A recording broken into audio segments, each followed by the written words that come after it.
I've never watched Star Wars. Well, I mean, it's been on in the background before, and I've seen bits and pieces, but I've never actually sat down and watched the movies until now. I've finally seen all six of like the original trilogy and the prequel trilogy. So today I will be talking about all six of those movies. And this is part of a bet with my friend who really wanted me to watch Star Wars. So if you're watching this, yes, I finally watched it and I didn't tell you.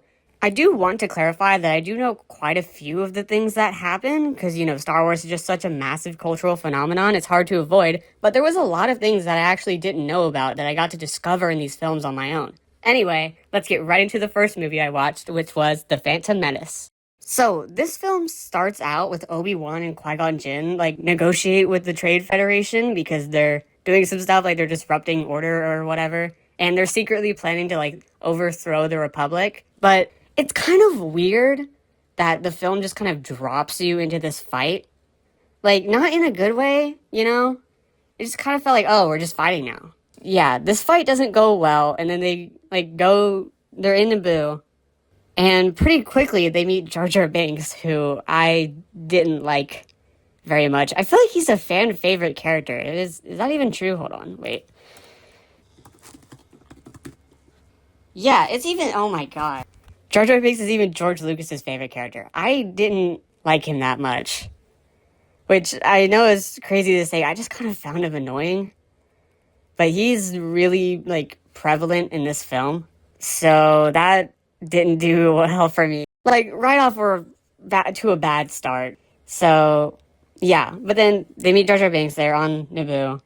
And they meet the Queen, who is Padme, but is pretending to not be Padme. Which I kind of knew that the Queen was Padme already. Which kind of sucked. I wish I didn't know that. Because that would have been a cool reveal. There's also this, Sith Lord or whatever. And I know it's Palpatine. And I'm like, oh, wow, yeah, this is Palpatine. I guess they haven't revealed that yet. Which, if you've seen Star Wars, you know that what I just said is crazy. And then eventually, Obi-Wan and Qui-Gon Jinn go to Tatooine. And they meet Anakin, who's 9 years old in this movie. It's so weird to see him this sweet little boy who's just enslaved. It felt so weird to see him like that. And he feels just so far removed from being Darth Vader. So it's kind of crazy, when you're watching, it's wow. Anakin goes from this to being Darth Vader. It just feels insane. And Qui-Gon is oh, he's the chosen one because he senses, some vibes with the Force or whatever. That's crazy. He's not the chosen one. You're making a huge mistake. Yeah, that's... So, for pretty much most of this movie, him and Obi-Wan, mostly him, are trying to free Anakin, and they do this whole, pod race thing. And I thought the pod race was cool, but I feel like this just kind of, got dragged on a bit too much. Yeah. And then, through this whole sequence, there's this, romance between Padme and Anakin and all this. It just felt like the whole Tatooine thing just felt, dragged out, and it didn't feel like it was really, it didn't feel like the main plot of the film. It was, but it didn't feel like it at all. And then at the end of the film, they elect Palpatine as Chancellor, which, oh, that's not good. Watching that was painful because I was like, oh my god, it's Palpatine. They're making him Chancellor. This is insane. But yeah, this film was a bad start for me because I did not enjoy it that much. I just found it to be, kind of a bit boring and, slow. It kind of felt weird. It was a really weird film to me. So this is not a great start to this, but it does only go up from here, which is good. Oh, also, Qui-Gon Jinn dies in this film, which I thought he was going to die in Attack of the Clones, so that became, a really big shock for me. I was not expecting that at all. But yeah, there he goes. So Obi-Wan has to train Anakin now, which he does, because now we're moving on to Attack of the Clones, which is 10 years later. And once again, the film drops you into a fight with, this dystopian changeling chase scene and the assassination attempt that she does on Padme, which is really an interesting way to start out this film. I feel like this drop was definitely better than The Phantom Menace, just because I felt like it tied into the plot more than it did The Phantom Menace, because The Phantom Menace, it started out with, them fighting the Trade Federation, and the movie's actually about Anakin pod racing, really. But, with this, I felt like this actually fit into the plot of the whole movie, which was good. But yeah, that changeling tries to assassinate Padme and fails. So then we have this whole thing where it's like, oh, what should we do? And we go to like the Senate, and also Jar Jar's there, and I did not think he was ever coming back, so that was not fun. But I mean, he's barely in this film, so it's fine. And Anakin and Padme basically end up going on like their own romantic getaway, which was insane. Like, it just kind of felt really weird to see them on like their romantic getaway. But I mean, it's good character development for the both of them, honestly. Especially where we have the moment where Anakin is like having this plan that just sounds a lot like being a dictator, and we kind of see like the beginning of the dark side in him. So it's nice to see them like planting that early. I mean, I don't know if planting is a good word because everyone already knew, but like yeah, it's there. And then Obi-Wan goes to like some planet and he finds out that a clone army is being made for the Republic that like no one knew about, and like the guy who ordered it was dead, which is insane. And then they end up using the clones for good, which I was like, oh, I thought the clones were going to fight them, which, you know, foreshadowing. But they end up using the clones for, like, their own army. They're just like, oh, yeah, we have these clones that are just apparently there. It's like, okay, I guess we're going to use them now. I guess we got these. They really just trusted this, like, way too easily. And meanwhile, Anakin's, like, searching for his mother, and she dies, and he massacres the whole village that kidnapped her. Which, oh my god. Anakin. Bro. That, oh my god. That was insane. Like, you really start to see the early signs of his downfall here. And Obi-Wan kind of also goes on this, like, space chase scene between him and Jango Fett and Boba Fett. And they have, like, this cool chase scene. And then Obi-Wan discovers, like, what's going on. He discovers that there's, like, separatists, and they're led by Count Dooku. And basically, this is where, like, the master plan gets revealed. You know? For, like, oh, there are Sith Lords that are planning to take over. Yeah. And then Jar Jar Binks proposes to give special powers to Palpatine. Massive mistake there. Oh my god. Of course it's Jar Jar. Man, can't believe him. And they give more power to Palpatine, which was so hard to watch. Because it's just like, oh my god. They are really just giving him everything, and he is the villain. Yeah, and then, like, everyone gets captured, and they, like, end up in this arena. And they have this, like, crazy fight. And Count Dooku escapes and all that. And then at the end, it's like, oh, Anakin and Padme are dating. And here's the thing. This is, like, I feel like this is just continuing the bad start. Like, this film was better than The Phantom Menace, in my opinion. But this is kind of just continuing, like, the bad start. I thought this film was, like, decent. It felt a little all over the place, kind of. Especially, like, at the end. When they just all get captured and end up in the alien arena. Like, that felt really weird. I think part of the thing here is, like, obviously, early signs of it is, like, Star Wars isn't too much my thing. I mean, there's a reason why I hadn't watched it for so long. But I do continue because, you know, obviously, it's time for me to see these films. So, we went into Revenge of the Sith, which immediately starts with Obi-Wan and Anakin saving Palpatine from, like, being kidnapped. And then Count Dooku dies. Anakin kills him because Palpatine, like, persuades him to kill him, which is crazy. And they save Palpatine. Yay. You know. We find out that Anakin and Padme are still very much together, and Padme's having a baby with Anakin. And then the Jedi Council appoints Anakin to the council and asks him to spy on Palpatine, and they don't make him a Jedi Master, which is crazy. I mean, they have had a lot of doubt in him throughout this whole trilogy, which, like, as they should, but I feel like part of the problem is them not making him a Jedi Master. Like, it's crazy. And then they ask him to spy on Palpatine because they're suspicious of him.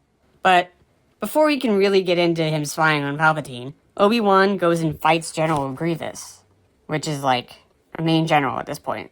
Yeah, and he kills General Grievous. Like, it's not that hard for him to do that, and he just kind of does it. And we see, like, after this, we see that Anakin finds out that Palpatine is a Sith Lord, and Palpatine's trying to turn him, which we know that he'll be successful eventually. But this is just such a crazy thing, because It was weird to see Anakin immediately go, okay, yeah, I'm gonna go tell the Jedi Council about this. Like, I thought he was really just gonna turn immediately, and he doesn't. Which I guess is good. I mean, it doesn't matter anyway. But Anakin leaves, and he goes and tells Mace Windu that Palpatine is the Sith Lord. And then they have a fight, and Mace Windu almost wins, but then Palpatine kills him with the help of Anakin, who then turns. Like, I genuinely couldn't believe that Anakin did the right thing just to immediately flip on them anyway. Like, that just, oh my god, that was insane. And then, yeah, Mace Windu dies. Palpatine executes Order 66, which, very well known. And this is where the clones all, like, turn evil. Because as I mentioned earlier, I was like, oh, I guess the clones would be good, but no. The clones are programmed, they flip, and they start killing all the Jedis, which is crazy. And then Anakin goes and kills the Jedi Younglings, which I knew was gonna happen, but it was still so sad to watch. It was just like, really, bro? Oh my god. I felt so bad for them. It was really sad to see that. I mean, they didn't really show him actually murdering them, but they got pretty close. Yeah, and then Palpatine does this whole thing where he's like, the Jedi, they're traitors! And basically the Senate turns the Republic into the Galactic Empire because he makes the Senate think that the Jedi are evil, which is not true. And Obi-Wan and Yoda survive through Order 66, and they learn that Anakin is evil now, which is crazy. And Obi-Wan has to go and fight Anakin. I felt so bad for Obi-Wan. It was just like, oh my god. Yeah, I just like, imagine being in Obi-Wan's situation, you know? It's insane. But this movie has been, like, really good so far. And yeah, Obi-Wan has to go fight Anakin, and they have that really cool battle among the lava where we see Anakin get massively injured and become the Darth Vader that he really is. Which is just such a cool fight. And we see Yoda fight Palpatine, and that doesn't go anywhere. Then Yoda flees, and then Padme gives birth to Luke and Leia. Which it was just kind of like really interesting to see the birth of Luke and Leia here. And see like how they got split and everything. Like the senator takes Leia to his planet, and Luke gets sent to Tatooine, and Padme dies after giving birth, which is really sad. And that's pretty much how the film ends, as, you know, it transitions us into the main trilogy. And, like, this film was so sad, but it was also really good, which is, yeah, such a massive jump from before. It was really good. I actually really enjoyed this film. So it was a great way to end off the first trilogy. Okay, and now we can finally move into the main trilogy of Star Wars. So, starting with A New Hope, this movie begins with Leia getting captured by the Galactic Empire, and C-3PO and R2-D2 are sent to Tatooine with Leia's message to Obi-Wan Kenobi asking for his help. And Leia is like part of the rebels and all that. And this is basically the central moment that gets this whole trilogy started, because R2-D2 and C-3PO go and find Luke Skywalker, and he sees the message, and he finds Obi-Wan Kenobi, and they go and pursue the Empire and such. This is another opening that just drops you into what's happening. Which, it's like, yeah, I don't like when they just drop you into stuff. You gotta give a bit of exposition sometimes before just, like, opening the film in a crazy way. But that's what we see. And I will say the beginning of this film did feel a bit slow, but definitely not nearly as slow as some of the other Star Wars films. So it was completely fine.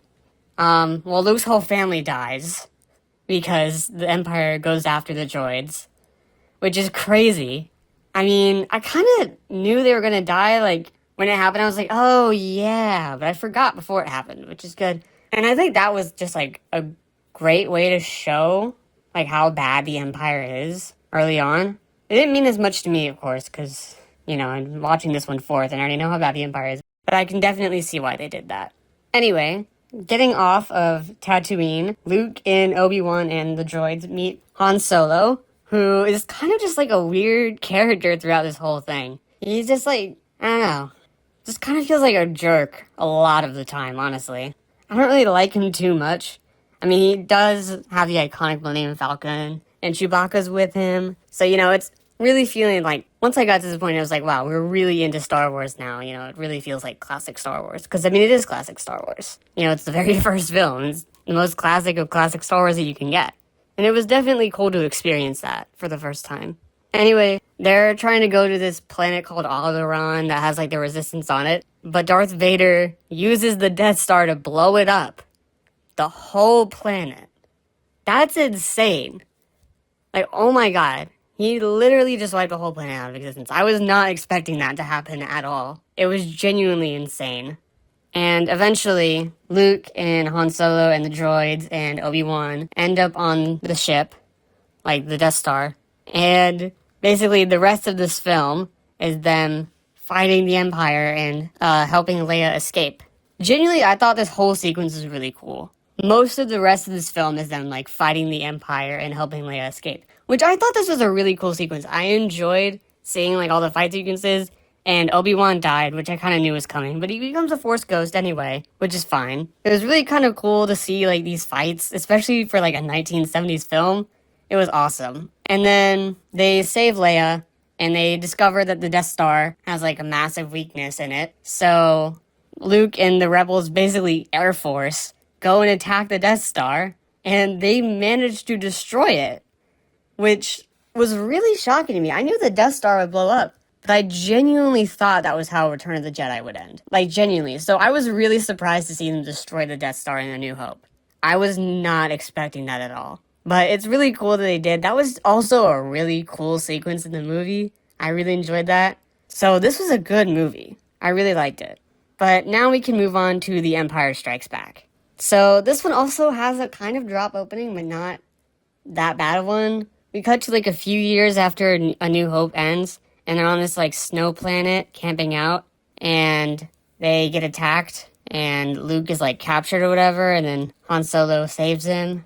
I mean, it was a pretty short sequence, but it was kind of just like weird as an opening. It kind of felt really slow. Honestly, this whole film felt quite decently slow. But then after like Luke's capture, the Empire strikes back against them, hence the title. And him and the group go to this planet, which is like owned by his friend, except for Luke. Luke's not there. Luke goes to this like swamp planet because Obi-Wan's Force Ghost told him to, but I'll get into that later. But Han Solo and the group all go to this like planet that his friend owns, and they pretty much get captured by the Empire immediately because the Empire paid him off. But it's just like, oh, I mean, this didn't feel good. It's just like, oh, the Empire just immediately gets him. It's just like, oh, well, just kind of felt weird. Like, there was not much hopefulness in there. But anyway, meanwhile, really, Luke is on this swamp planet, and he meets Yoda. We see Yoda. Yay! It's Yoda. And Yoda pretends to be this random guy, but then he reveals that he is the Jedi Master, and he trains Luke, and Yoda is just honestly pretty cool. I like Yoda. But, like, Yoda repeatedly warns him about the dark side, but he also tells Luke that there is another who can help defeat the Empire. Which, I mean, eventually we'll learn that that's Leia. So yeah, this is definitely an interesting sequence. I somewhat enjoyed it. Kind of did feel a bit weird, but it was fine, honestly. And then Luke goes to, like, the city that the Empire has captured his friends in. And Han Solo gets frozen in carbonite and sent to Jabba the Hutt. And basically, Luke goes there, and he has this whole fight against Darth Vader. And this was definitely a really cool fight. Like, it's very iconic, too, because this is the moment where Luke finds out that Darth Vader is his father, which is really cool. And it was just like, wow, this is a cool moment. It's a really iconic moment, but I feel like the rest of the film was, like, solid. Like, I enjoyed it a bit, but this moment is a very defining moment of Star Wars. I did like the moment. But I feel like just the film overall was just kind of like solid. Okay, and now we can move on to the very last film that I watched, Return of the Jedi. So this one starts with a really long sequence in Jabba the Hutt's like cave or temple or palace or whatever, where he has Han Solo captured and Leia and Lando, which is Han's best friend. I probably should have just said his name from the start. And C-3PO and R2 and Luke all try to save him, and eventually Luke does it with the help of everyone else. And this sequence was just kind of really weird to me, and I didn't enjoy it that much, and it also just went on for a very long time. genuinely, I want to say at least a third of the film is spent here. And it definitely damaged the film a lot for me. Like, a lot. Because it just went on and on and on and on. And it got to a point where it was like, okay, can we please move on from this? And then eventually we did move on from it. So after that, we go back to the Rebel Alliance. And Luke returns to the swamp planet and finishes his training with Yoda. And Obi-Wan's Force Ghost tells him that Leia is his twin sister, which is crazy. I mean, not really. I mean, I knew it was happening, but like, genuinely a crazy reveal. I can't imagine being in theaters watching this film and then finding out that Leia was Luke's sister the whole time. Like, that must have been wild. But of course I knew, because it's impossible to avoid these spoilers. Like, can't be done, really. And then, oh, also, this film is where Palpatine really starts to come in. And he was in the last film, which, when I saw him in Empire, I was genuinely so shocked because I thought he was only in the prequel trilogy and in the sequel trilogy. I didn't know he was in the main trilogy at all. I was really shocked to see him there. It was so surprising. But yeah, he's in this. And anyway. When Luke is on the swamp planet, Yoda dies. And he confirms that Darth Vader is Luke's father.